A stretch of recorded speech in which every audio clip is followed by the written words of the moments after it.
Good morning. Today is another episode of the Morning Bible Study. I'm your host, Logan McCulley, and we're going to be in Proverbs 7 today. But before we do that, we're moving in pretty hot and heavy into the new year. I hope everyone's year's been going well. I always like to take this time of year to set goals. In the past, I'll set a personal, a financial, a health, and a professional goal. Those are kind of like the categories that I do. This year, I'm going to add in the spiritual goal. Like, what is my goal for the year? Spiritually as well. And to be quite honest, I haven't actually sat down and done all of them. I need to, because I do like to have those goals. I think, though, what I'm going to do is continue what I did financially for last year. So, fun fact. I guess we can just talk this out right now. We can do this together. Fun fact. I don't make a lot of money because I'm not working full-time. I'm working heavily part-time and going to school full-time. So my goal financially is going to be not to lose any money. To not take any debt for school, to continue doing that, but to not lose any money. Keep an even spreadsheet. So money I bring in covers school. I don't have to borrow any money for school. Still covering mortgage, electricity, and groceries. I'll be good to go. Let me write this down while we're doing it. Physical. What's going to be my goal for physical for 2020? What is it, 4 already? Oh my gosh. Last year, I wanted to average 10 workouts every month for the entire month. And I did pretty okay. I think honestly I averaged 5, with the majority of it being heavy months and then not doing it for the months that I traveled for school. I think I would like to do the same kind of goal, but drop the average to 8 a month. And also my goal being not to be so aggressive with weightlifting. So last year I would be add 5 pounds every time I do it. Add 5 pounds every time I do it. And honestly, the recovery was tough. It made working tough. It kind of, at a certain point, you lose your motivation because I got my squat up there pretty darn high. I was bumping the 300 mark. But it really was hard to stay consistent after a certain point. The first 3, 4 months, 5 months were good, but then after that point, it was really hard. So what I'm going to do is I'm going to say physically, I want to average 8 workouts a month over the year. So that can account for traveling and vacations and days that doesn't happen. But what I do need to do is shoot for every other day working out. That's going to be the goal in my head. Every other day, do a weightlifting workout. And that's going to be, 3 large movement exercises on a 5x5 is how I'm going to do that. And you know what? I'm not going to put a focus on adding extra weight to the bar every single time I do it. I'm not going to focus on that whatsoever. I'm just going to focus on staying consistent. I'm going to, add weight to the bar, but I don't want to make that the goal. I just want to be the goal of being more consistent and just doing it, not necessarily just going up. Because the restarting working out sucks. If you're off for a month or 2, that sucks. Professionally, I'm just going to continue going to nurse practitioner school. My goal is going to be not to fail any nurse practitioner school. Or I guess you want positive goals. So to pass all nurse practitioner classes. And I think what I'm going to do is I'm going to make my personal goal and my spiritual goal combined. I'm going to make my goal to continue putting out 2 of these Bible studies every week for the year of 2024. This is really good for me because today, I always like to read the passage before we get into it and read all of the commentary and see what I can learn, how I feel about it before I just get into it. I would not have read Proverbs 7 this morning if I didn't have this reason, this accountability to really dig into Proverbs 7. And it's interesting. I've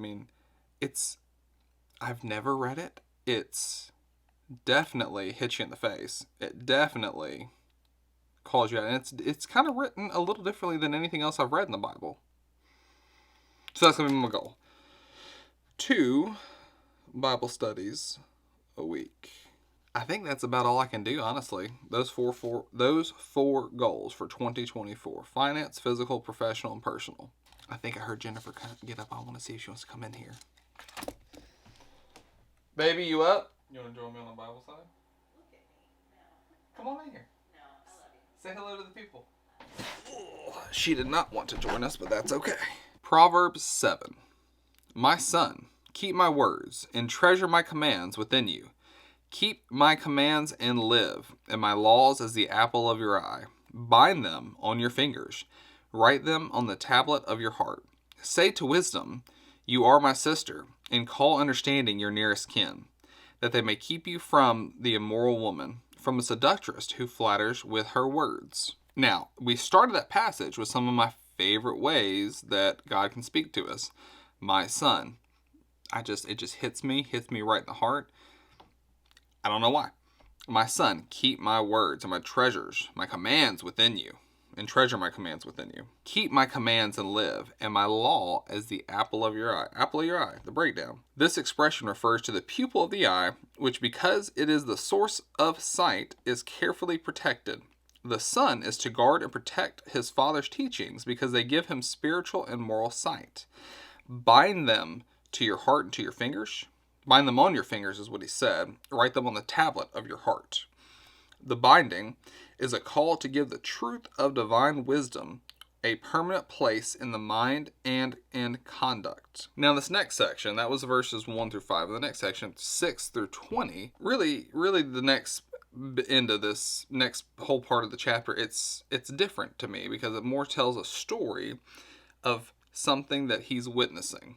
All right. So the next section, each one kind of has a header. It's called the Crafty Harlot. Starting in verse 6. For at the window of my house I looked through my lattice and saw among the simple, I perceived among the youths a young man devoid of understanding. So pause.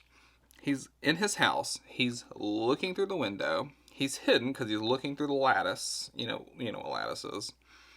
And then he sees a young man devoid of understanding.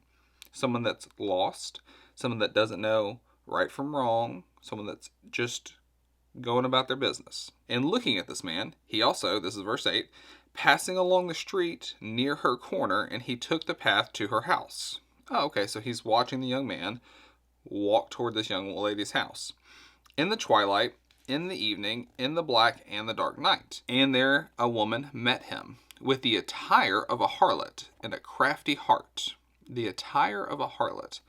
So I always like to put this in Logan terms. Try to put this in my perspective. So let's say, I don't know, best thing I've got in Memphis is Midtown. So I'm in Midtown, okay? Single young Logan walking down there, and there's a woman that meets you at night. So let's say I was out eating dinner by myself, and a young woman met me with the attire of a harlot. So what is the attire of a harlot?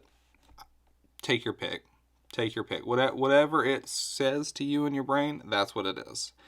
And a crafty heart. Now verse 11 and 12, interesting thing. Well, hold on, back up. Let's talk about what crafty heart means from the Latin. Latin meaning hidden. This is an unfair contest between the simple... Okay, when we're talking about the crafty heart, it is talking about an unfair contest between the simple young man who lacks wisdom and is void of the truth, and the evil woman who knows her goal but hides her true intentions. Now verses 11 and 12, what we're about to get into, takes a step out of the story of what's happening to the young man and tells a little bit about the woman. Verse 11, she was loud and rebellious. Her feet would not stay at home. At times she was outside. At times in the open square, lurking at every corner. So those are two verses talking about her. The breakdown says, these verses break the narrative to describe the woman's mode of operation, leading to her successful seduction of the simple man. Little bit of a spoiler alert there. She's going to try to seduce the man. So how does she do it? Verse 13. So she caught him and kissed him with an impudent face. She said to him, I have a peace offering with me. Today I have paid my vows. So I came out to meet you diligently to seek your face, and I have found you. All right. Those two verses are important. And the reason being, how does the seductress seduce? Whatever. You know what I'm trying to say. This is how she does it. I wouldn't have known this without the reference Bible. So when we're saying peace offerings, think about an Old Testament time. According to the law of peace offerings, the meat left over after the sacrifice was to be eaten before the end of day. She appears very religious in making the invitation that the man join her because she had made her offering and is bringing home the meat that must be eaten. All right? That is what is implied when she says in verse 14, I have peace offerings with me. Today I have paid my vows. So that's what's implied. I've already made the offerings. I've got the meat left over. What's the rule with that? So the breakdown of 7:15. It is already night, and the meal must be consumed. It cannot be left for morning. Such hypocrisy is concerned about the ceremonial law, while aggressively seducing someone violates God's moral law. Okay, so that was the breakdown of verse 15. So I'm going to read verse 14 and 15 again. I have peace offerings with me. Today I have paid my vows, so I came out to meet you diligently to seek your face, and I have found you. So, what have we said? It's already night. First of all, I've made my peace offerings today. I've got meat left over that has to be eaten today. You know that. I know that. We have to follow God's law, right? Boom. We do. So then she says, it's already night. You need to come back to my house to help me eat it. Why is that important? Why does that strike me right into the heart? Because no one's going to straight up in your face say, hey, I want to take your money. I want to sell you a crappy car. I want to seduce you away from your wife and your family. No one's going to say that outright. What they're going to do is they're going to bait you in. And the bait, I feel like, changes with the times. Like, oh, come help me study. No, you don't do that, okay? There's rules on this, or I have personal rules as far as that's concerned with the opposite sex.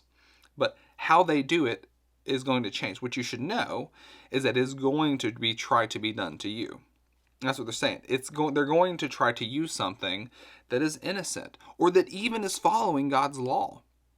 That's even something that you should be doing. Hey, let's do a Bible study. No. I study the Bible with my wife. The point is that they will use, or whoever, the devil, the enemy, will use things that can be perceived as good. You know, half-truths. He loves half-truths to try to get you in there. I would never have known that without doing this, or never have known that this specific Bible study pertains to that kind of seduction. It's that half-truth that, in a certain light, this could be a good thing, okay? Now let's move into her actual motivations and what she truly has planned. Because she has, obviously, meat offerings with her, leftover meat offerings, or just meat that she said she offered. Who knows if she actually did it? That's a good question. But she has leftovers. We have to eat it tonight. Them's the rules. Now let's move into verse 16. So she says, hey, come home with me so we can eat these leftovers. However, in verse 16, I have spread my bed with tapestry, colored coverings of Egyptian linen. I have perfumed my bed with myrrh, aloes, and cinnamon. Come, let us make our fill of love until the morning. Let us delight ourselves with love, for my husband is not at home. He has gone on a long journey. He has taken a bag of money with him and will come home on the appointed day. I feel like we just did a 360 there. Like we were talking about, let's eat the rest of the peace offerings. It's already night. We got to do this. And then, hold on. What is literally the next thing that she says? She says, I have spread my bed with tapestry, colored coverings of Egyptian linen. Why are we talking about your bed now? In 17, she goes, I have perfumed my bed with myrrhs, aloes, and cinnamon. So you've got a nice bed that smells good. Okay. In verse 18, come, let us take our fill of love until the morning. Let us delight ourselves with love. What are you talking about? My husband? You have a husband? That's verse 19. For my husband is not at home. He is gone with a long journey. And he's taking a bag of money with him because he's going to be gone a while. Come home on the appointed day. What just happened here? Let's get in the breakdown. She gives the simple man the assurance that there is no fear of discovery of their act, since her husband has taken a large sum of cash needed because he will be away for a long time, returning at a set time and not before. So let's rewind a second. Remember, we're looking at this young man who's being seduced by a harlot through the eyes of someone who knows what's right and wrong, watching this happen, going like, "Ah, if only I could help you. If only I could help you. If only I could help you." Sometimes that's how I feel about a lot of people. I'm like, because I was there, and that's the issue. Because I was there, I know how easy it is to be caught up in the ways of the world, to not know Jesus, and I don't know if I can or how to like get that spark to catch. How to get you in the Holy Spirit, how to get you in the Bible, make you see who Jesus was. Because there's a difference of knowing of Jesus and knowing who Jesus is. Totally different. And I feel like a lot of people in the South know of Jesus. So when you try to break that foundation or bridge that gap of knowing of and getting them to know who, I haven't quite cracked the code. And every person's different, but it's one of those things. I feel like I'm in that position a lot where I'm like the woman from last week who was a Christian. Where's the fruit? I mean, if you're not doing God's commands, like, are you? I don't know. How do we cap this off? Let's move into verse 21 through 23. With her enticing speech, she caused him to yield. With her flattering lips, she seduced him. Oh, man, he gave in. In 22, immediately, he went after her as an ox goes to the slaughter, or as the fool to the correction of the stocks, till an arrow struck his liver as the bird hastens to snare. He did not know it would cost his life. Man, that's just sad. Because we've talked about this, think about this in Proverbs. We've built up to how bad adultery is for you, your soul, and everyone involved. How awful it is. So we built all that up, and then you come to this, and this guy immediately, this is what it says. It says in 22, immediately he went after her as an ox goes to the slaughter. She set it up. I mean, this woman is crafty. This is the story of the crafty harlot. And she did an amazing job. Like, really good. But man, it sucks to see it just... Immediately he went after her as the ox goes to the slaughter. Because he doesn't know what's going to cost him, right? Because he doesn't know. Till the arrow struck his liver as a bird hastens to the snare. He did not know it would cost his life. Not that it could, it would. That's the thing. He did not know it would cost his life. I know. You know. There is no excuse. Let's move into verse 24. Now, therefore listen to me. My children, pay attention to the words of my mouth. Do not let your heart turn aside to her ways. Do not stray into her paths, for she has cast down many wounded, and all who were slain by her were strong men. Her house is the way to hell, descending to the chambers of death. So, what does he do? He pulls out of that story, okay? We pull out of that story of this young man being seduced by the crafty harlot. And then he says, now therefore, when you hear therefore, it is like a continuation of what happened before. Listen to me, my children. Again, now he's speaking to us. Pay attention to the words of my mouth. What's he about to say? Do not let your heart turn sideways to her ways. Do not stray to her paths. There are crafty harlots out there. I mean, you've got a phone. They're everywhere. Literally everywhere. For she has cast down many wounded. All who were slain by her were strong men. It does. So the story. So I hear this story. Okay, and I go, oh well. I mean, he was a simple man. He didn't know what it was going to cost him. He didn't know it would cost him his life. He didn't know all these things. But then we capstone it off with saying, all these other people here were strong men slain by her. So that's you, me. No one's above reproach. That's the thing that I think people forget about. No one is above reproach. When I say that, I mean that in all aspects of life. So, like, let's take it in the Christian. Let's first take it in, like, the nursing sense, right? So, like, I'm a nurse, okay? I should act ethically. I should not be abusing drugs. I should be responsible with narcotics, all right? I'm just going to stay on the drug side. Because should I be, after doing it for 10 years, should I be, oh, well, he's good now. Okay, he's been doing it for 10 years. We don't need to drug test him. All right, let's give him access to all the narcotics. Let's not have a double witness when he's doing narcotics, because he's obviously like got the experience. You don't want to set yourself up for failure. You don't want to set other people up for failure. No one is above reproach. So that's why we in the nursing world build in these safeguards, not only to safeguard others, but to safeguard ourselves as well. So that's why we have to have double verification for like wasting narcotics, to make sure that we actually squirted it out on the ground, that we're not putting it in our pocket and going home.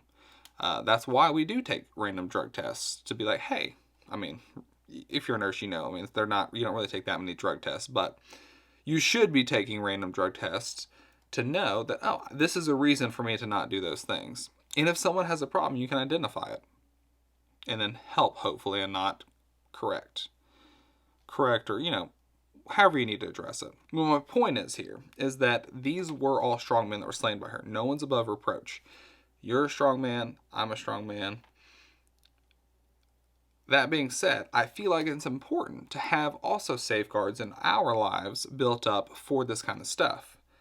Because I don't think anyone looks at heroin and goes, man, that's some good looking heroin. There's good looking women out there. You can see that. You can't see heroin, but people succumb to heroin all the time. So what are those safeguards that we need to not succumb to these things? I personally think, I'm just going to go ahead and say it, I don't think you need to have, or I need to have, a close friend that's a woman. Now, things that I don't like that I have to put up with is that I have to be in contact with these women in the nurse practitioner program. It's not my favorite thing. I always make sure it's group messages. I try not to call. I do call a few of them, just because there's certain things you can't just get over the phone. But I don't ever meet them in person, right? If I do, it's with the school. It's at a school setting. These are personal things that I do. I don't actually have that much contact with other women, to be honest with you. The dialysis facilities, maybe. But what I don't do is I don't have like a close female friend. I don't do that. Not gonna happen. You're not gonna see it happen. The only female that I need in my life is my wife. Why put that out there? Why extend yourself? What can I not get out of a male friend, right? What is there? Because what are you looking for in like a best friend, right? You're looking for companionship. You're looking for someone that'll go like fishing with you. You're looking for someone that you can shoot the breeze with. You're looking for someone that you can bounce good ideas off of. Someone that'll build you up. Someone that you can talk about the Bible with. That you can have in-depth conversations. You can get that with the same sex that you are. You don't. Why are there people out there that want to tote that line? I don't know. My dad used to say this. This is kind of the same vein. We'll see. My dad used to say you can have 3 best friends. You can have 3 best friends. If you have more than 3, somebody's lying to you. In my head, I hear that. Okay, so one of them's my wife. All right. The other 2 are dudes. As long as I can keep that line, I'll be good. As far as that's concerned. But I have safeguards built up in my life. Because, again, no one's above reproach. Life's long, life's hard. The devil is crafty. This woman was crafty. All these strong men were slain by her. What are safeguards that you need to put in your life? What are safeguards you've seen other guys do? Heck, at the church, the community group I'm a part of, like they won't have a text message group with a male to female. They'll only have like, it'll be a group message or like husband, wife to whoever, just to make sure everyone's in the loop and nothing's like misconstrued.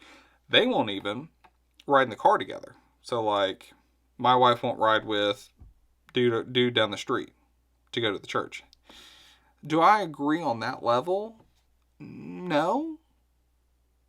But I don't disagree either. Like I get where they're coming from. I think it's a little ridiculous, but like I get it. Like you build in the safeguards.